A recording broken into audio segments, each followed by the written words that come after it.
My first impressions and opinions of the Skrim Bombastico box. It comes with 2 large palettes. One was pink, one was blue, and it has all of their colors in it. They do sometimes do like day-long sales where it's 30% off, so I highly recommend keeping an eye out for that by following them on social media. Here is what they look like after like 1 use each. I swatched them all out. My first impressions were some of the colors are pretty awesome, and then some of them I don't see myself using them as much.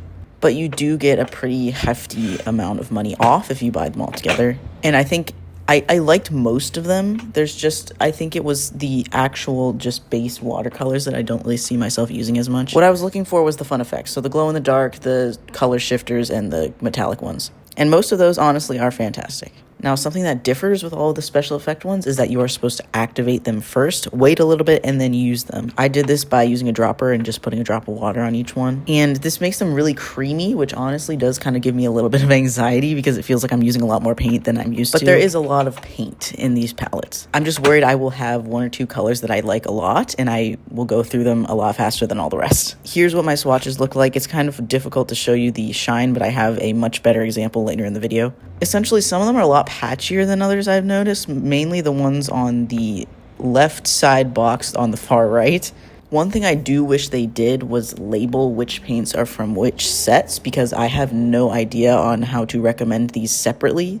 I can only tell the Ghost Pearls apart from the rest because they're all white. And I think the first ones I swatched out were like the foil-like metallic colors because they are much more metallic than all the rest. They also gave me a freebie of their limited edition golden key color, which is I found very, very similar to the gold on the far left, which is really nice because I really like how metallic this gold is, and I was fearing that I would go through it way too fast. As I mentioned before, they do have some just like generic watercolors in there. They're not bad. I just really have my brand that I am set on using, which is Schminke. The ones I was most excited about were the Ghost Pearls, the foil-like metallics, and the glow in the darks, because I feel like you do not see this anywhere else. They have green, orange, and blue glow in the darks. I did not add enough water to the blue, so it wasn't as pigmented, but it is blue.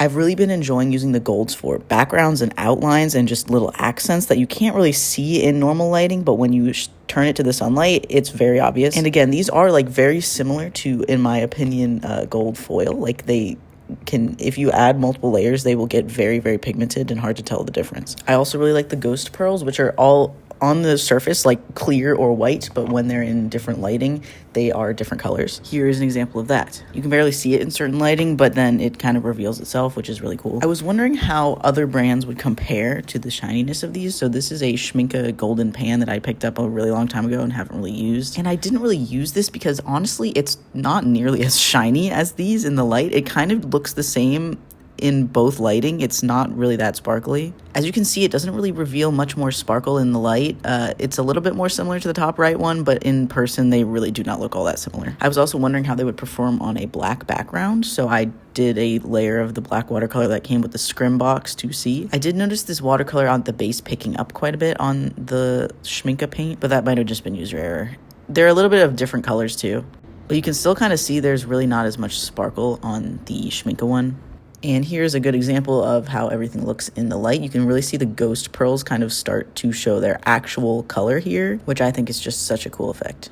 A heads up, if you noticed at the beginning of this video, there was quite a bit of like dust that had broken off the paints in transit, but honestly, I think it's to be expected when you're transporting something from one country to another, and it cleans off pretty easily with just like a wet paper towel. It was a little bit sad because these paints are so pristine and I really did not want to have them damaged, but it's all right. Anyways, thank you for watching. I hope this was at least a little bit helpful. I will likely be uploading some shorts using these paints, so keep an eye out. Bye-bye.